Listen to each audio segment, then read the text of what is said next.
সকলোলৈকে সেৱা জনাই এটা নতুন ভিডিঅ' আৰম্ভ কৰিছোঁ। দেখিছেনে দুপৰীয়া ভাত সাজ একদম ধুনীয়াকৈ ৰেডি কৰিছোঁ। দেখিছেনে নিৰামিষ, কিন্তু নিৰামিষ বুলি নহয় আৰু ডিম এটা দি দিছোঁ ফুলকবিতে, আৰু কিন্তু দালিটো বইল, আৰু তিতাকেৰেলা ভাজি, আৰু ইয়াৰ মূলা আলু ভাজি, আৰু ইয়াৰ ফুলকবি, ডিম আৰু আলু ভাজি, এনেকৈ দুপৰীয়া সাজটো খাবলৈ লৈছোঁ। আৰু ৰাতিপুৱাৰ পৰা ভাত খোৱা নাছিলোঁ, সেইকাৰণে ভাবিলোঁ আপোনালোকে বাৰু ভাত পানী খালেনে, আৰু ভাতকেইটা একদম ধুনীয়াকৈ খাওঁ আৰু মানে, আৰু আপোনালোকে খাম লাগিছেনে বাৰু চব্জিকণ দেখি।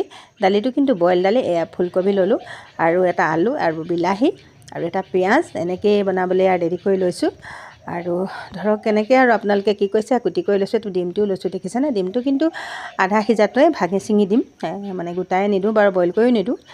আৰু আপোনালোকে এনেকৈ বনাইছেনে বাৰু, আপোনালোকে কেনেকৈ বনায় বাৰু ক'বচোন। আৰু এয়া দেখিছেনে অকণমান তেল দিলোঁ, এটা শুকান জলকীয়া দুটা দিলোঁ, আৰু এনেকৈ ইয়াতে চব ধৰক আৰু দি দিম আৰু